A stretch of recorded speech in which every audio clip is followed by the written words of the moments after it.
Good morning, 你好. So this is a Chinese way of saying hello. Actually, when we talk about China, it's a very exciting market. I think it's catching a lot of attention around the world, but at the same time, it's a very difficult one. So this is what I am telling Keith when he asking me when your guys are coming to open another office in Beijing. So if we are talking about the internet has been changing a lot of our consumer behavior all around the world, I think to China there is even a deeper meaning in it. When we are talking about 10 or 20 years ago, when my parents were young, say for example, the medium that they exposed to is very limited. What I mean is the news that they have, the books that they're reading, even the entertainment, say for example, the music, the movie, what they are seeing, are actually pretty controlled by the government. And it's a way for medium, it's a way for government to promote some of the message that they are to our people. So it's a kind of very controlled environment. But right now, you have a chances to come to visit China, especially on the very big cities, like the Beijing and Shanghai one, you will be seeing that as a lot of changes going on. Internet has been opened up a gateway for people to access to information outside the world. And it's been very important to China market because we have been closed for quite a while, honestly. So people are really hungry for information. If you got a chance to visit some of the key portals in China, like the Yahoo or the Sina one, you will be amazing. There are so many contents inside. Probably you will think that, hey, what are the portals doing to have those loads of information there? It's so difficult to navigate through it and why people are actually needing all this. But you know what? It happens when actually we have a focus group a month ago asking people, what do you think is a very good website? I still remember one of the a few comments that we have is, actually I want to, whenever I load a page, I want to get as many information as I can. So this is a way to illustrate that how Chinese consumer, the intensity they actually look for a lot of information and knowledge. The internet populations right now in China is quite a lot. It's going up to 147 million already. It's around 10% of the populations in the market. But if we are talking about the key cities like the Shanghai and the Beijing one, it goes up to 30% already. So you can imagine all the teens and also the professionals in the key market, they got access to internet. And they are actually seeing a lot of rich media there. The broadband, the penetration has been go up to 60% already last year. So you can imagine there are lots of rich medias, the movies, that all happening around the digital area. So with this internet opening up, I think it's another very interesting to see in our cultures that in a traditional Chinese culture, people are not really encouraged to express your point of view. So if a kid is willing, actually arguing with their parents on a very strong point of view, they kind of think that actually he is not very respecting the parents. So you can imagine with the opening of internet, actually he has created another aspect that we see a lot of creativities and also self-expressions going on in the market. And it's really amazing if you compare that what happening 10 or 20 years ago.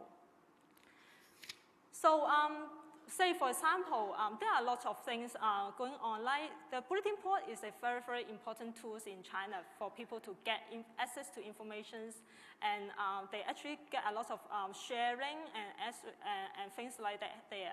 But if there are some very interesting story or very controversial things happening there, you will be amazing that the story just spread around just 1 or 2 days around the market, and you will be hearing people talking about it again.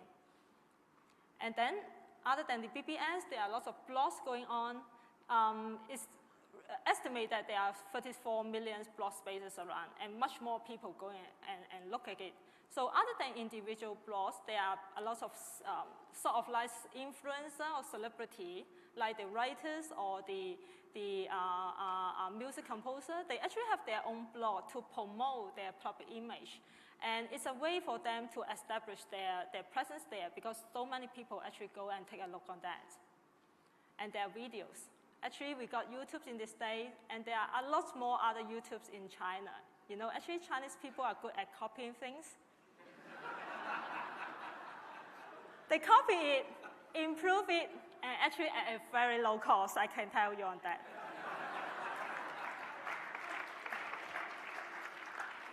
So with all this number here, what actually I want to say is, it's not like traditional Chinese people. Actually, people right now, especially the teens, they are very expressive of themselves, and you see a lot of creativity going on. And some people are actually very brave or courage to do something that is really real and out of the tradition, and it got so famous actually online. So as a brand or as a marketer, actually, we will think that with all this creativity happening, probably it's a very good chance that we want to involve the Chinese consumer in the brand communications. Yes or no? Actually, we have been doing a lot of user-generated contents and kind of very inviting users to participate in our campaign, but all of them are very successful. And we have been doing a lot of trials and experiments on that to find out what's the trigger point. Chinese consumers are very, very practical, I can tell you. They will not do something because they actually just interested in it.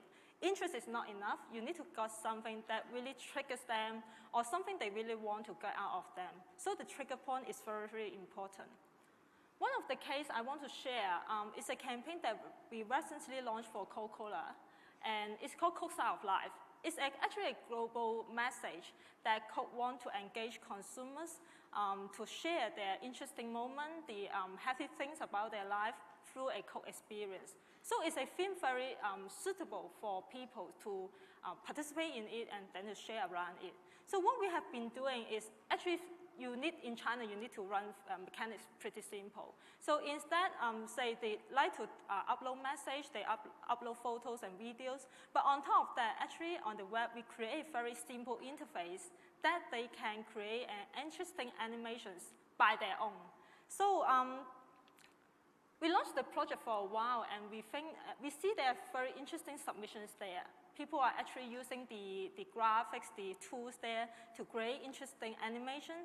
And more and more of them, after a while, we see people actually uploading very interesting content, the videos, the photos, the text, whatever.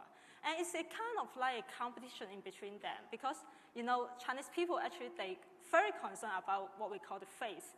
So what we mean by face is that they want them to feel good, they want them to feel respected among their peers, especially they want to be better than the others. So competition is a very interesting thing, what we want to use in China to motivate some of the consumers. Say, when we actually launched this campaign, we have a kind of like ranking list and things like that. And we have some ways to get those popular animations to circulate around. And when people actually come into site, they will be seeing some interesting content, and they will have a look on their animations that created by their friends and say that, hey, this stuff is really cool. How can I actually do something better for them? So it's a kind of like competition we create among the teenagers.